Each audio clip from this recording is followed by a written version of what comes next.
Olá, meus amigos, tudo bem? Boa tarde a todos. Aqui estamos trazendo para vocês um capítulo novo do livro Pensamento e Vida de Emmanuel.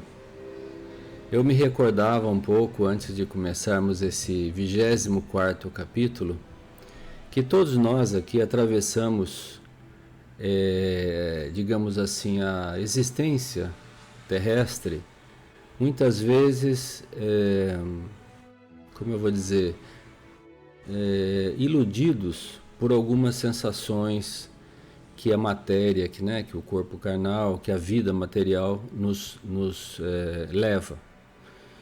E esses vídeos, esses pensamentos aqui do Emmanuel, é como se eles nos lembrassem, nos fizessem lembrar que a nossa verdadeira pátria é o mundo espiritual, a qual voltaremos todos sem exceção um dia, né? E que aqui estamos de passagem, aqui para aprendermos, para de algum modo melhorarmos o nosso espírito e ajudarmos os nossos semelhantes na medida das nossas possibilidades. Então esse singelo vídeo, esse singelo trabalho que fazemos aqui é como se fosse um alerta, né? Um bilhete que a gente traz para vocês como lembrança de que vocês são cidadãos do mundo espiritual, estão de passagem, de viagem transitória aqui pela Terra, e que um dia voltaremos à pátria espiritual. Então esses lembretes do Emmanuel são para que a gente reconheça quais são os verdadeiros valores que devemos tomar para si, né, para nós, para que tenhamos mais sucesso nessa travessia que estamos falando. Então, a ideia é que esses bilhetes, né, fraternos que o Emmanuel nos manda e que eu estou procurando retransmitir aqui a todos vocês, sejam de verdadeira valia. Porque às vezes a gente chega lá no final da existência e fala: nossa, se eu soubesse disso, se eu soubesse daquilo, teria agido de outra forma, teria me comportado assim melhor naquela ou nessa situação, né? Então são bilhetes fraternos mesmos que a gente procura mandar para vocês em forma de vídeos, né? Com pensamentos que são do Emmanuel, são dessa espiritualidade superior, né? Passaram pelo crivo de espíritos muito elevados antes de serem engrafados pela pena do nosso querido Chico Xavier, né?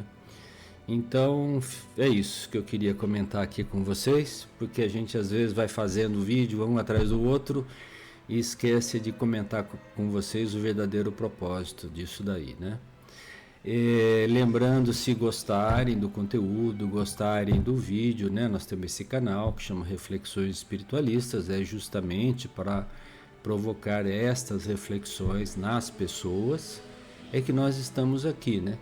Então, se gostarem, podem compartilhar com os amigos, podem deixar o seu like aí para que o YouTube entenda que é um vídeo de grande valia para as pessoas, e ele vai lá com aqueles algoritmos dele lá exibindo e mostrando para mais e mais pessoas, né? Que possam ser úteis para elas também.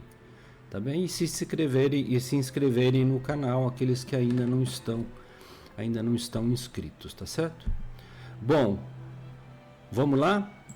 Hoje o tema é humildade, gente. Humildade, um tema maravilhoso, central na nossa vida, e nós vamos entender rapidamente o porquê. O Emmanuel começa dizendo o seguinte: a humildade, por força divina, reflete-se luminosa em todos os domínios da natureza, as quais expressam efetivamente o trono de Deus, patrocinando o progresso e a renovação. Olha que coisa maravilhosa, quer dizer, não é só nos seres humanos que a humanidade, que a humildade está presente, é em todos os domínios da natureza, né? Revelando então a grandiosidade de Deus, o nosso Pai. Ele diz assim: magnificente o sol Cada dia oscula a face do pântano, sem clamar contra o insulto da lama. A flor, sem alarde, incensa a glória do céu. Olha que bonito. A flor, sem alarde, né? Incensa, até traz o perfume da glória do céu. Filtrada na aspereza da rocha, a água mais pura em seguida a água se revela mais pura. E em seguida as grandes calamidades, a colcha de erva cobre o campo, a fim de que o homem recomece a lida, né? Então tem uma grande tempestade, derruba as árvores, derruba muita coisa, e daqui a pouco a natureza vem e recompõe aquilo tudo, começando pela erva do campo, né? Então são exemplos aí que ilustram bem a presença permanente e silenciosa de Deus nos falando de todas as coisas, né? A carência de humildade, que no fundo é reconhecimento de nossa pequenez diante do universo, surge na alma humana doentios enquistamentos de sentimento, quais sejam o orgulho e a cobiça, o egoísmo e a vaidade, que se responsabilizam pela discórdia e pela delinquência em todas as direções. Então, o Emmanuel está falando para nós assim, gente. Quando falta humildade para nós, que é o nosso auto-reconhecimento da nossa pequenez diante do universo, né? Ou falta de reconhecimento, né? É a carência da humildade, né?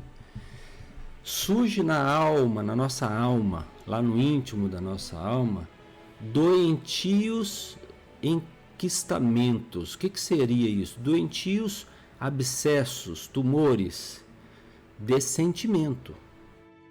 Quais sejam eles? O orgulho, a vaidade, a cobiça, né? O egoísmo. Então, esses sentimentos ruins aí, de achar que tudo pertence a nós, etc., eles trazem para nós um montão de dissabores, discórdias e delinquências em todas as direções. Então é a falta de humildade, que no fundo é amar a Deus, né? Entender que Deus está acima de tudo, né? É que nós às vezes trazemos para o nosso próprio espírito esses espinhos, que sejam o orgulho, a cobiça, né? A vaidade, o egoísmo, né? A vaidade é exatamente o oposto da humildade, né? Exatamente. E o egoísmo é filho dela, né? Assim como o orgulho também é o oposto da humildade, né? Sem o reflexo da humildade, atributo de Deus, olha bem, atributo de Deus no reino do eu, ou seja, dentro de nós, a criatura sente-se proprietária exclusiva dos bens que a cercam. E quando aqui está falando dos bens que a cercam, não são somente bens materiais.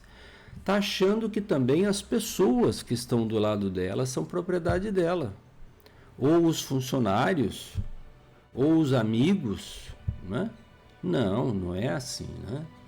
Tão despreocupada da sua condição real de espírito em trânsito nos carreiros evolutivos, é aquilo que a gente falou lá no início, né? Despreocupada da sua condição de espírito imortal, passando aqui na Terra por um breve tempo, e apropriando-se da existência em sentido particularista, egoístico, converte a própria alma em cidadela de ilusão, dentro da qual se recusa ao contato com as realidades da vida, né? Então é aí que a gente falou no início, né?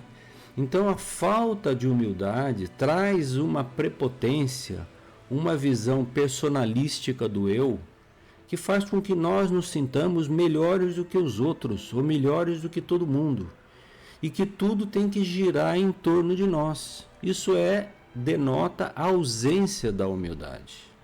A ausência da humildade leva a esse problema.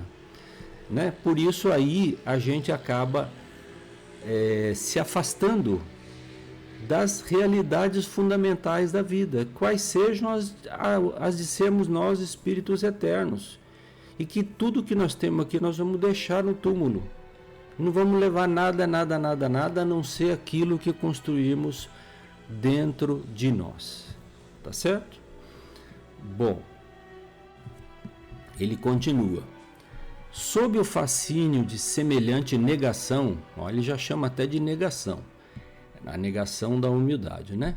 Ergue as orragues de revolta contra todos os que lhe inclinem o espírito ao aproveitamento das horas. Ou seja, a gente reclama, xinga, não se revolta contra aqueles que buscam nos trazer de volta à razão, já que sem o clima da humildade não se desvencilha da trama de sombras a que ainda se vincula no plano da animalidade que todos deixamos para trás após a auréola da razão.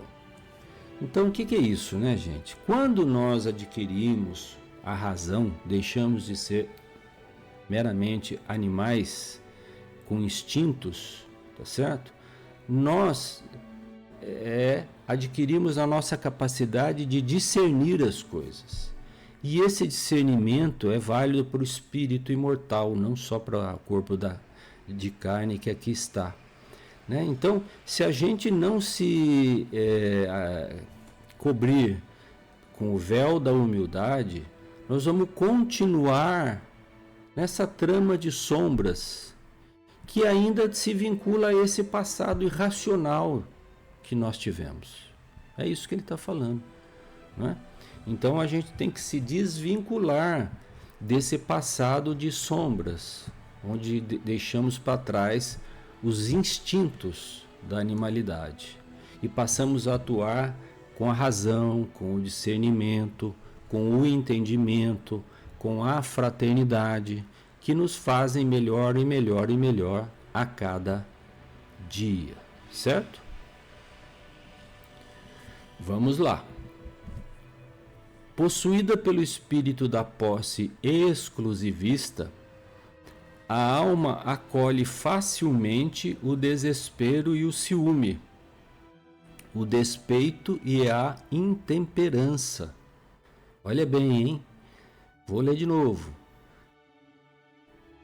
Possuído pelo espírito da posse exclusivista, ou seja, de todas aquelas coisas que nós falamos, inclusive pessoas, a alma acolhe facilmente o desespero, o ciúme. Olha, o ciúme. Ciúme de pessoas, ciúme de coisas, ciúme de posições, ciúme de relevo entre as criaturas, o despeito, a intemperança, que é a falta de calma, de equilíbrio para cuidar das coisas, que acabam gerando em nós o quê? Uma tensão psíquica, pela qual se derivam perigosas síndromes na vida orgânica. Olha bem, agora já estamos falando de síndromes, de doenças reais na vida orgânica, a se exprimirem na depressão nervosa e no desequilíbrio emotivo, na ulceração e na disfunção celular. Disfunção celular, gente, é outra palavra para câncer, tá? Para não nos referirmos aos deploráveis sucessos da experiência cotidiana, em que a ausência da humildade comanda o incentivo à loucura nos mais dolorosos conflitos passionais. Então é aí que a gente vê, meus amigos, aí que a gente vê todos os dias na imprensa aquelas notícias terríveis. O marido matou a mulher de ciúme, o marido matou não sei quem e matou os filhos também, a mulher mandou matar o marido que estava...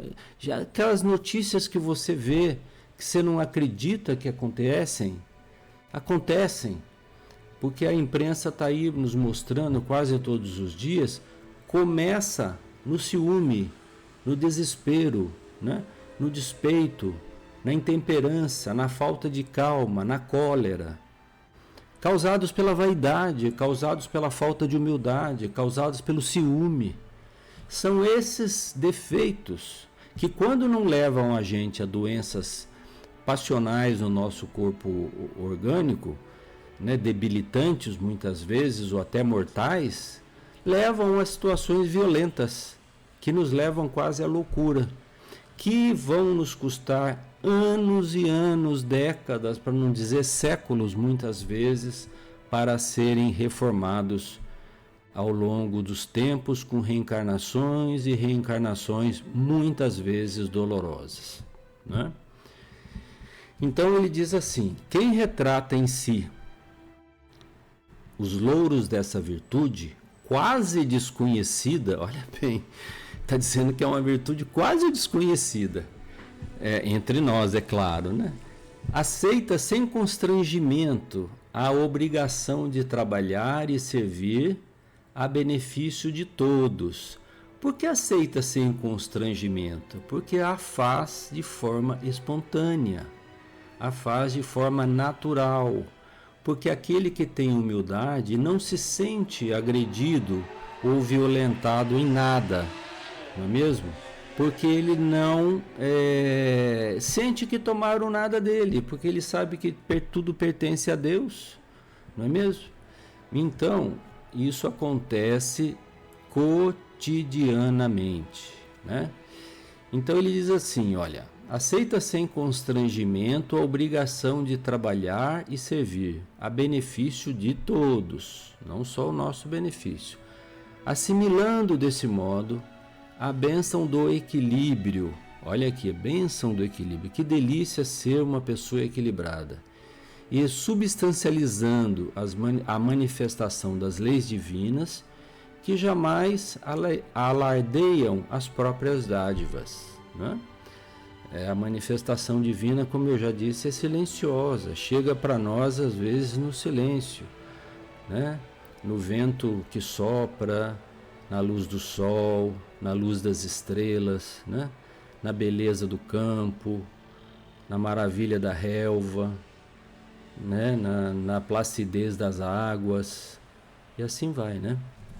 Humildade não é servidão, é sobretudo independência, liberdade interior que nasce das profundezas do espírito, apoiando-lhe a permanente renovação para o bem.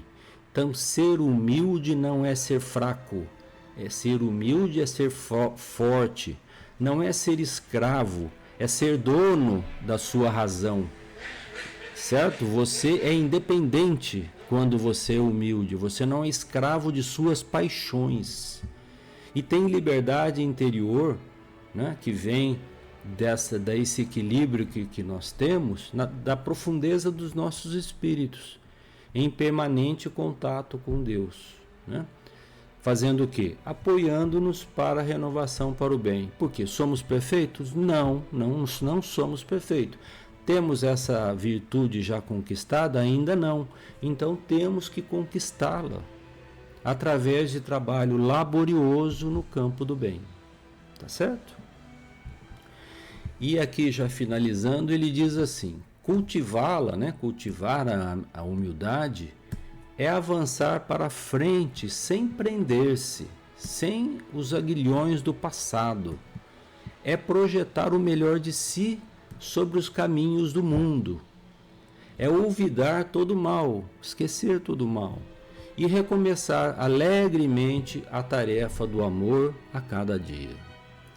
Refletindo-a, a humildade, do céu para a terra, em penhor de redenção e beleza, o Cristo de Deus nasceu na palha da manjedoura e despediu-se dos homens pelos braços da cruz. Aquele que nada tinha de nódoa, aquele que veio para nos ensinar o amor, aquele que veio com a autoridade de Filho de Deus, supremo governador do orbe terrestre, nasceu numa simples manjedoura, viveu com seu pai numa carpintaria humilde, trabalhou até a sua idade madura cumpriu seu apostolado de amor, transmitindo a todos o máximo de amor e de sabedoria que ele havia aprendido com o seu Pai, Deus, né? E terminou de forma humilde nos braços da cruz, imerecida, mas para mostrar aos homens a sua fidelidade a Deus, né? Para mostrar aos homens a sua fidelidade a Deus. Tá certo? Então é isso, minha gente. Fiquem com Deus. Boa semana. Reflitam aí sobre essa singela mensagem do Emmanuel, humildade, que nós temos que aprender aí conquistando-a vagarosamente, mas conquistando-a, né? Para que a gente possa ser mais feliz lá na frente, tá certo? Porque com a humildade nós não nos sentiremos mais ofendidos, nós não nos sentiremos mais magoados, nós seremos independentes, nós teremos certeza de que Deus quer o melhor para nós, né? E nós estaremos mais felizes, mais tranquilos e mais equilibrados para enfrentarmos as nossas próprias dificuldades, tá bom?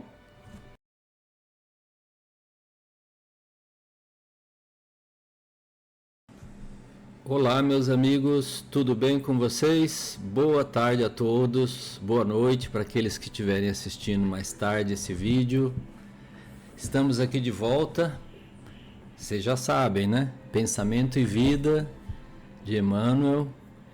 O capítulo de hoje, de número 25, se chama Tolerância. Ah, como nós estamos precisando de tolerância nos dias atuais, não, gente? Nem fale, né? Só a gente vê as notícias nas redes sociais, na televisão, e a gente vai perceber quanto o mundo ainda carece de tolerância mútua, né? Mas essa tolerância, gente, dando um spoilerzinho aqui, tem que começar em nós, em primeiro lugar, né? Não adianta a gente exigir dos outros algo que nós ainda não temos para dar, né? Mas aqui estamos para aprender, né? Estamos aqui para aprender as lições, né? Então, vamos lá trazer para vocês o que o Emmanuel nos reserva sobre o tema tolerância nesse maravilhoso livro Pensamento e Vida de Emmanuel, tá bom? Quem quiser comprar o livro Te Vivendo, tem na Amazon, tem no Mercado Livre, entregam, e tem nas livrarias espíritas da maioria dos centros espíritas também, né? Para quem quiser ter essa obra de arte, essa verdadeira obra de arte sobre o pensamento e a vida que o Emmanuel grafou pela pena do nosso saudoso e querido Chico Xavier. Porque os pensamentos que aqui trago não são meus, são da espiritualidade superior. E eu já falei algumas vezes aqui, não custa repetir, para que esse livro chegasse nas nossas mãos, passou pelo crivo de elevadas autoridades do mundo espiritual. Não é simplesmente que o Emmanuel decidiu escrever, não é assim que funciona essa divulgação da doutrina espírita, né? Passa por um crivo elevado. Claro que o Emmanuel é o autor intelectual da obra, mas ela é avalizada pelos elevados mentores que cuidam ainda, né, da divulgação da doutrina espírita no Brasil e no mundo. Bom, vamos lá então, gente, sem mais delongas aqui, vamos ao nosso trabalho do dia de hoje. Então, tolerância, capítulo 25, lembrando que temos 30 capítulos, faltam apenas 5 para terminar, e esse, para variar, é um dos mais lindos também que eu conheci aqui. O que fala o Emmanuel? Ele diz assim, ó: vive a tolerância na base de todo progresso efetivo. Progresso efetivo, tá? Ou seja, a base do progresso efetivo, na base do progresso efetivo está a tolerância. As peças de qualquer máquina suportam-se umas às outras para que surja essa ou aquela produção de benefícios determinados. Eu, como sou engenheiro mecânico, né, vocês sabem disso, quando eu li essa frase, falei, é verdade. Imagine que uma engrenagem não suportasse a pressão no dente da outra e quebrasse. Então, todo o trabalho estaria comprometido, né? Ou ela engripasse, fala, não vou trabalhar mais, né? Aí também a máquina não produziria os efeitos desejados, né? Todas as bênçãos da natureza constituem larga sequência de manifestações da abençoada virtude que inspira a verdadeira fraternidade. Nossa, mas Túlio, o que será que ele quis dizer aqui? Ele quis dizer que tudo na natureza, certo? Está desenhado, construído por Deus, tendo essa virtude, a tolerância, como base, para que a gente tenha entre nós, seres humanos encarnados e desencarnados, a verdadeira fraternidade. Porque não existe, vamos falar o contrário, não existe a verdadeira fraternidade se não houver tolerância. Isso é fácil de entender. Foi isso que ele quis dizer. Só que ele diz que isso vale para toda a natureza. Mas ele fala assim, tolerância, porém, não é conceito de superfície. Então ele não está falando de coisa superficial, está falando de coisa profunda, que vai na alma da criatura. Então vamos ver por quê. Porque ele diz assim, ó, é reflexo vivo da compreensão que nasce, límpida, na fonte da alma, plasmando a esperança, a paciência e o perdão, com o esquecimento de todo o mal. Então, a tolerância é o primeiro passo para a esperança. Aquele que tem esperança é aquele que espera algo de bom acontecer. Aquele que tem paciência também tem tolerância, porque também sabe esperar, sabe ser paciente. E aquele que perdoa profundamente está exercendo a maior tolerância possível, a mais bela tolerância, eu até diria, né? Que é esquecer o mal.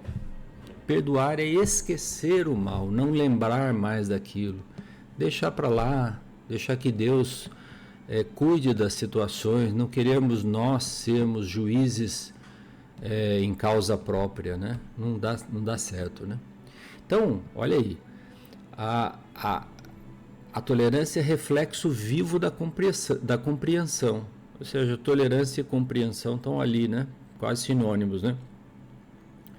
E onde que ela nasce? Onde é que ela está sediada? Está no nosso íntimo, está na nossa alma, está no nosso coração, como a gente costuma falar, tá certo? Pedir que os outros pensem com a nossa cabeça seria exigir que o mundo se adaptasse aos nossos caprichos, quando é nossa obrigação adaptar-nos com dignidade ao mundo, dentro da firme disposição de ajudá-lo, ajudar quem? O mundo, né? Contribuindo da melhor forma possível, com tolerância, com paciência, com esperança, né? A providência divina reflete em toda parte a tolerância sábia e ativa. Então vamos aos exemplos. Deus não reclama da semente a produção imediata da espécie a que corresponde. Dá-lhe tempo para germinar, crescer, florir e frutificar. Olha que exemplo maravilhoso. Quem de nós pegaria uma semente de laranja, né, de um pé de laranja, plantaria e ficaria olhando para ela assim, esperando dar a primeira laranja? Não, não é assim, né? Ela tem que germinar, tem que crescer, tem que dar flores para dar frutos mais à frente. E isso é ao longo de um tempo. Então, para que esse tempo aconteça, Deus não cobra da planta que ela produza imediatamente. Espera que ela frutifique, germine, floresça, para mais tarde frutificar. Não é um exemplo maravilhoso? Vale para as flores, vale para um jardim, para as coisas da natureza. A gente pode pensar em várias coisas assim, né? Deus também não solicita do regato improvisada integração com o mar, né? Um riachozinho, né? Improvisada integração com o mar que o espera. Dá-lhe caminho no solo, ofertando-lhe o tempo necessário à superação da marcha. Quanto tempo levou, né?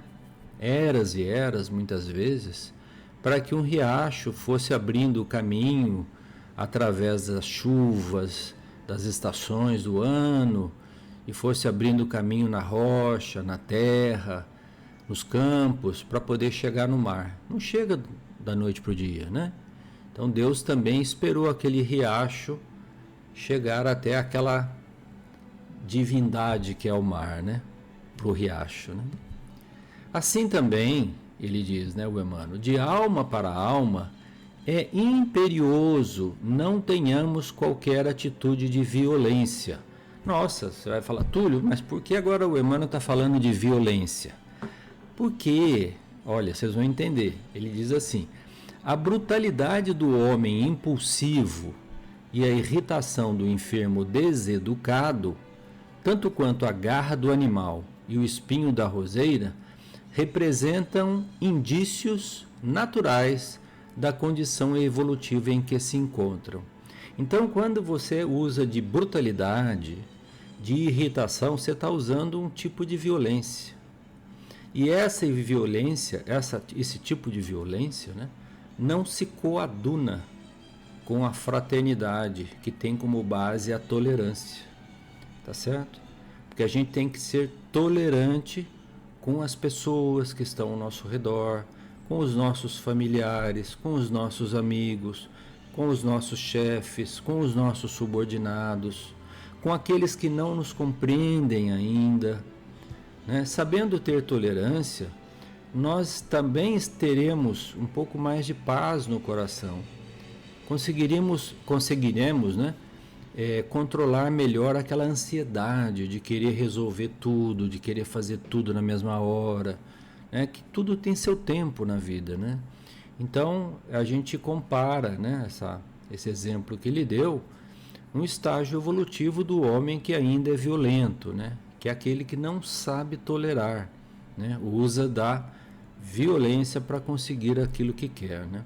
Então está se equiparando ainda aos animais irracionais e não a um ser humano evoluído, né? Mais à frente ele diz assim: opor ódio ao ódio é operar a destruição. Isso acho que a gente já viu muitas vezes na vida, né, gente?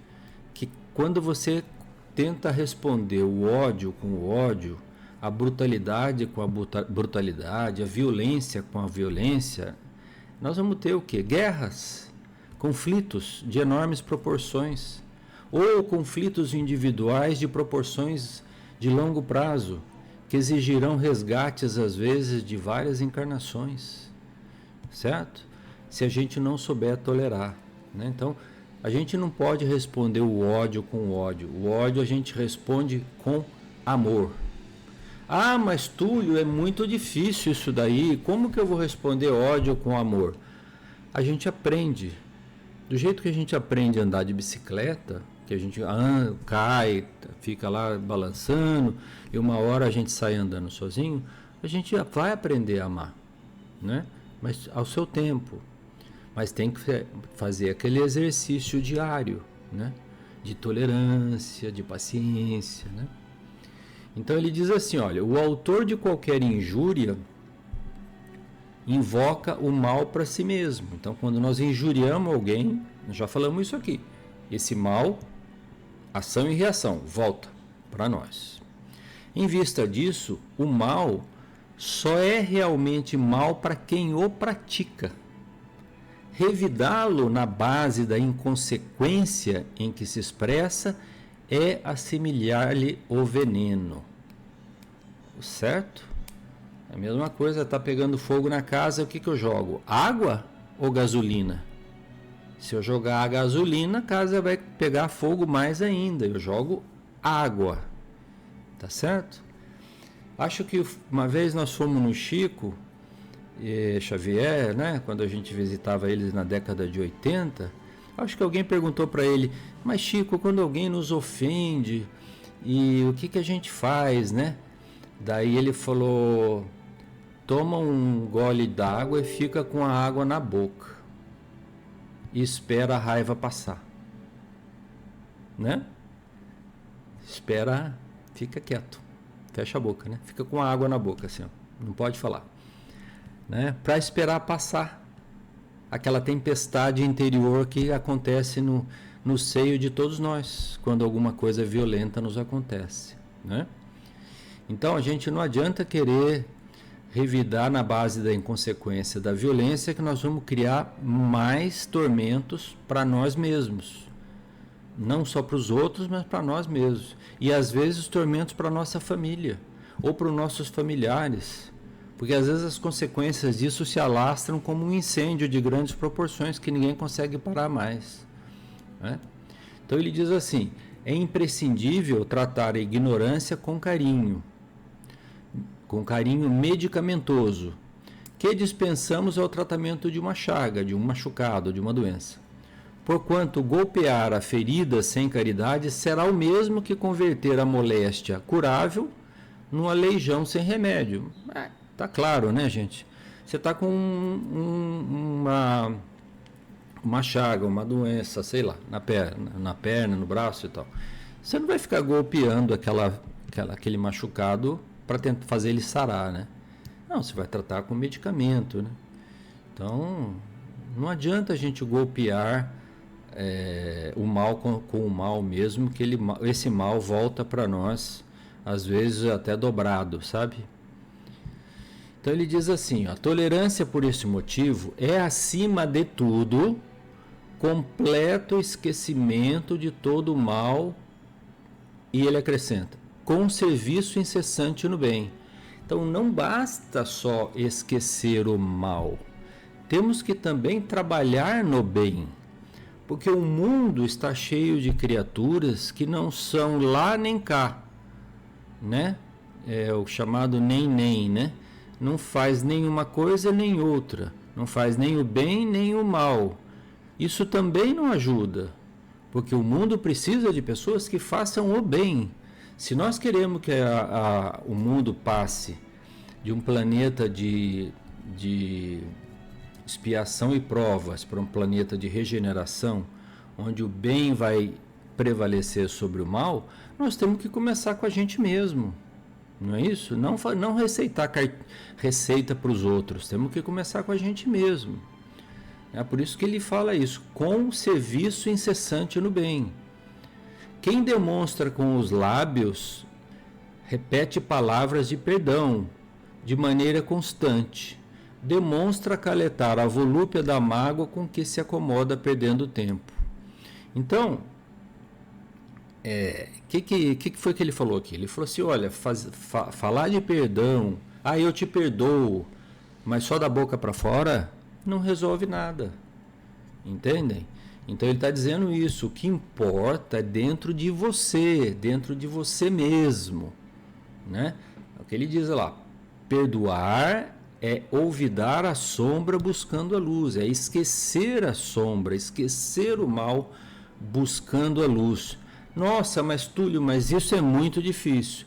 Eu sei que é muito difícil, por isso que nós estamos aqui envoltos numa atmosfera de 1000 testemunhas que muitas vezes, em vez de até nos ajudar, acabam entrando em sintonia com pensamentos negativos e empurra a gente mais para o abismo ainda.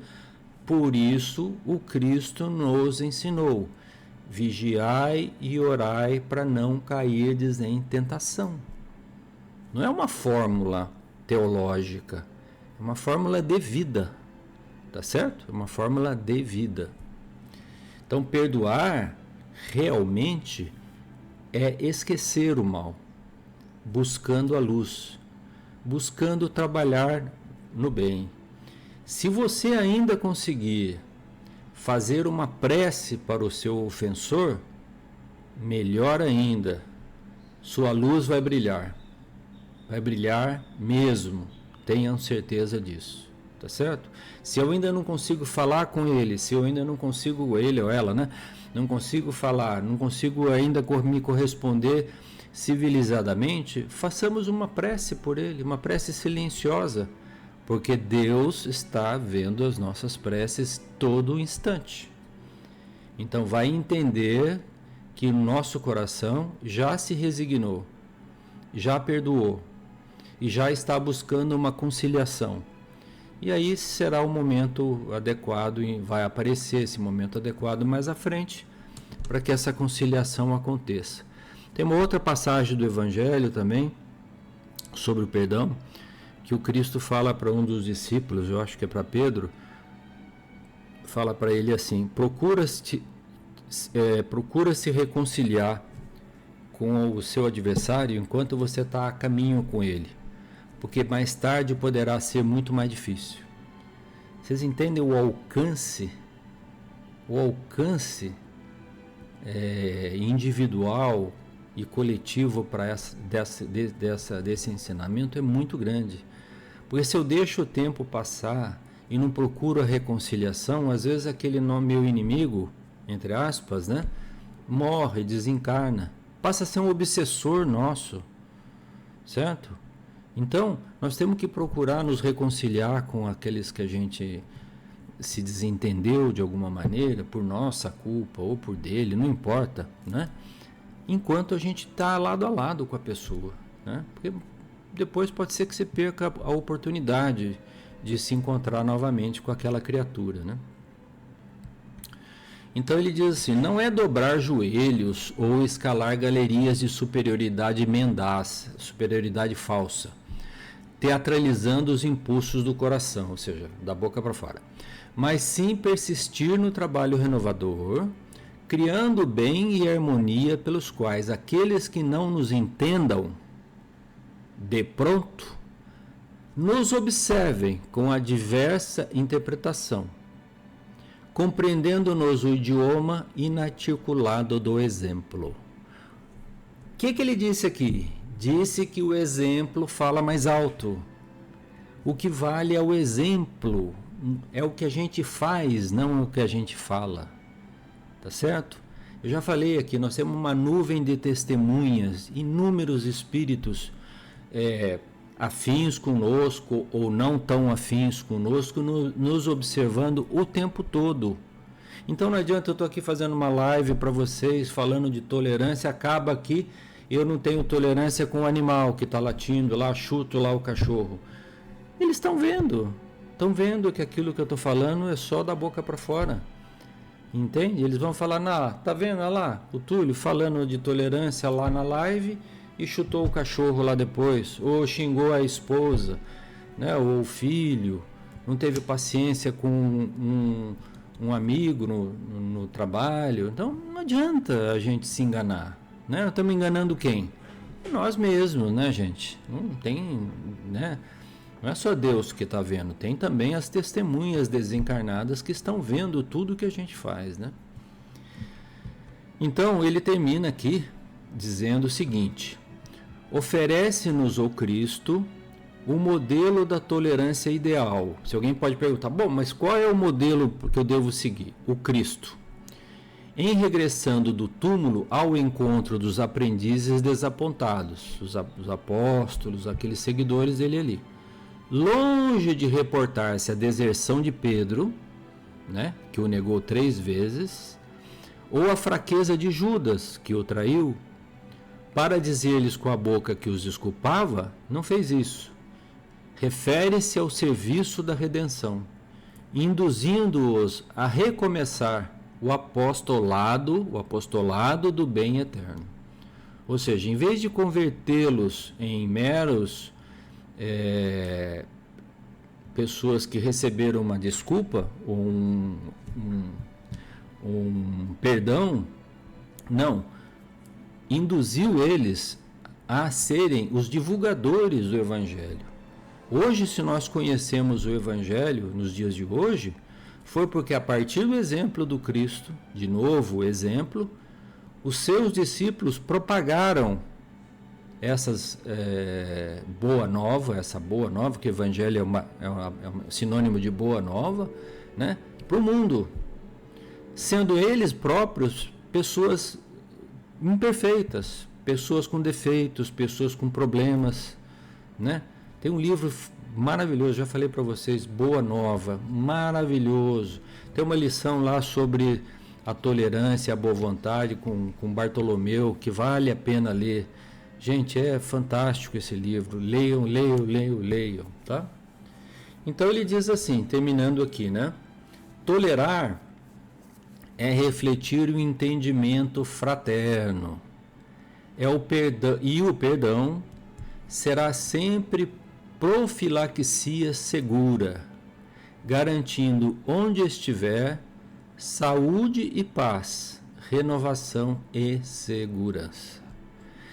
Quem não quer, gente, ter saúde e paz? Quem não quer ter renovação e segurança? Todos nós queremos.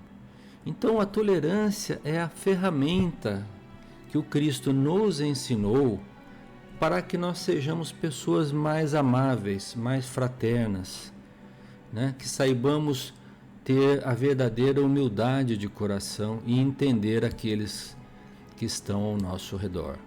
Através do quê? Não das nossas palavras, mas do nosso exemplo vivido e praticado 24 horas por dia.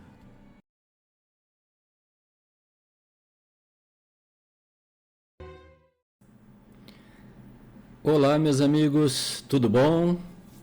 Tudo bem com vocês? Aqui estamos mais uma vez trazendo para vocês mais uma página de luz do livro Pensamento e Vida de Emmanuel. O tema de hoje fala sobre a oração, a prece. Tenho certeza que todos vocês vão gostar muito, porque o Emmanuel realmente caprichou aqui nesse capítulo falando sobre a oração. E é um assunto que praticamente interessa a todos, né? Mesmo aqueles que ainda pensam que não sabem orar, mas na prática estão orando sem saber, né? Porque todo desejo nosso, mesmo que inarticulado, endereçado à divina providência, a Deus, é uma prece, né? Então, vamos começar. Todo mundo firme aí? Vamos lá.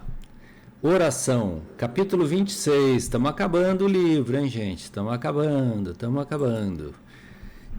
acabando o nosso trabalho de 30 capítulos. Vai ficar aí para vocês gravado, vocês vão poder assistir quando quiserem, tá bom? Então vamos lá. O que o Emmanuel nos diz? Oração. Primeiro ele dá uma definição muito clara, ele fala: a oração é o divino movimento do espelho de nossa alma no rumo da esfera superior para refletir-lhe a grandeza. Né? Então, ele exemplifica. Reportamo-nos aqui ao apelo vivo do espírito, ou seja, da nossa alma, às potências celestes, quer vestido na fórmula verbal, quer absolutamente sem ela, na silenciosa mensagem da vibração. Então, aquilo que a gente falou, a prece não precisa ser verbal. Basta a gente pensar, lembrarmos de Deus, endereçarmos a Ele os nossos desejos, as nossas preocupações, que Ele estará nos ouvindo. Imaginemos a face de um espelho voltada para o sol, desviando-lhe o fulgor na direção do abismo. A analogia é interessante, né? Imagina, você pega um espelho e direciona a luz do sol para um abismo. O que vai acontecer? Vai iluminar aquela região de trevas, né? Então ele está dizendo que a prece é o divino movimento do espelho de nossa alma. Então, quando nós direcionamos os nossos desejos, os nossos pensamentos a Deus, essa fonte divina, grandiosa, superpoderosa, direciona para nós as suas respostas, não é? Bom, ele continua dizendo: esta, na essência, é a função da prece, buscando o amor divino para concentrar-lhe a claridade sobre os vales da ignorância e do sofrimento, da miséria e do ódio que ainda se estendem no mundo. Então, a função da prece é buscar fazer essa conexão com o amor divino para que essa claridade toda possa iluminar as trevas onde ainda permanecem o ódio, a ignorância, né? A miséria, o sofrimento, tá certo?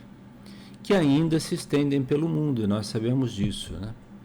Agora mesmo estamos assistindo o início de uma nova guerra no Oriente Médio. Então, vocês imaginam quanta dor, quanto sofrimento ali está se produzindo por conta de uma guerra, né? Graduada desde o mais simples desejo a exteriorizar-se dos mais ínfimos seres até a exaltação divina dos anjos. Imagine a prece dos anjos, né? Nada se faz na terra sem o impulso da aspiração que orienta o passo de todas as criaturas. Vejam bem, gente, o que o Emmanuel está dizendo aqui. Nada se faz na terra, nada, sem o impulso da aspiração que orienta o passo de todas as criaturas. E ele não está falando só das criaturas humanas, de todas as criaturas. Vocês vão ver aqui, ó. No corpo ciclópico do planeta, ou seja, o nosso planeta, a oração é o movimento que o mantém na tela cósmica. No oceano, é o fenômeno da maré, pela qual as águas aspiram ao grande equilíbrio. Na planta, é a chamada fototaxia, ou anseio com que o vegetal se levanta para a luz, incorporando-lhe os princípios. No animal, é o instinto de curiosidade e de indagação, que lhe alicerçam as primeiras conquistas da inteligência. Tanto quanto no homem comum, que somos nós, é a concentração natural antes de qualquer edificação no caminho humano. Então, olhem quantos exemplos aí, desde o movimento dos planetas, as marés oceânicas, não falou, mas o movimento dos rios. Os rios têm vida, e vida em abundância, né? Nas plantas, estamos cansados de ver aquelas plantas que se orientam para a luz, né? Nos animais, e nós, que sempre que formos fazer algo na vida, devemos pedir a orientação de Deus, através de um simples pensamento, e Deus nos responderá. Mas vocês vão me perguntar, como ele responde? O Emmanuel vai falar mais à frente ali. O professor, mais exemplos, o professor planeando o ensinamento e o médico a ensimesmar-se no estudo para sanar determinada moléstia, o administrador programando a execução desse ou daquele serviço e o engenheiro engolfado na confecção de uma planta para certa obra, estão usando-lhe os processos da oração. Olhem, sem saber, eles estão usando os processos da oração, refletindo na própria mente os propósitos da educação, da ciência de curar, da legislação e do progresso, que fluem do plano invisível à feição de imagens abstratas, antes de se revelarem substancialmente no mundo. Olha a importância disso, gente, né? Quantos exemplos maravilhosos aqui que a gente nem imagina que a prece, que a oração está trabalhando com ela, né? Então, vamos lá. Ele continua dizendo: orar é identificar-se com a maior fonte de poder de todo o universo. Vou repetir, porque eu até grafei aí, ó. Orar é identificar-se com a maior fonte de poder de todo o universo, absorvendo-lhe as reservas e retratando as leis da renovação permanente que governam os fundamentos da vida. Então, a nossa oração é a nossa identificação, a nossa comunhão com a fonte do poder divino, né? Poder esse que governa toda a vida, que governa todas as criaturas, todas as formas da natureza, né? A prece impulsiona as recônditas energias do coração, libertando-as com as imagens de nosso desejo, por intermédio da força viva e plasticizante do pensamento. Imagens essas que, ascendendo às esferas superiores, tocam as inteligências visíveis ou invisíveis que nos rodeiam, pelas quais comumente recebemos as respostas. Aí vem, olha, que aí recebemos as respostas do plano divino, porquanto o Pai Todo-Poderoso se manifesta igualmente pelos filhos que se fazem bons. Então, as respostas de Deus nos chegam através dos bons espíritos, que também recebem essa influência divina, muitas vezes são espíritos elevados, que nos transmite através da intuição, de um pensamento, ou de uma frase que, se a gente não está captando bem, vem alguém e nos fala, alguém que está mais sintonizado, né? Muitas vezes é através de um livro que nós abrimos ao acaso e lemos uma página lá que vem com essa resposta. Então, o que está dizendo? Lembra que a gente falou que a primeira coisa no homem é o desejo, e depois vem o pensamento, e depois a ação? Pois bem, a prece impulsiona, mexe com essas energias que nós temos no coração, libera imagens do nosso desejo, aquilo que nós estamos desejando, por intermédio de força viva, uma força plástica do pensamento. Imagens essas que vão subir, né? Quando eu falo subir, é simplesmente uma alegoria, porque na verdade Deus está em toda parte, né? Tocando quem? As inteligências visíveis ou invisíveis que nos rodeiam. E tocando a Deus, obviamente, que vão nos responder através dessas mensagens inarticuladas do pensamento, das sugestões, das ideias que vamos receber. Ou às vezes de uma tranquilidade do coração inesperada, de uma paz que a gente não sabe de onde veio, né? São respostas da divindade para nós, né? Muitas vezes a gente está aflito e ora para Deus nos ajudar, e passado alguns poucos minutos aquela aflição, como que por encanto, começa a diminuir.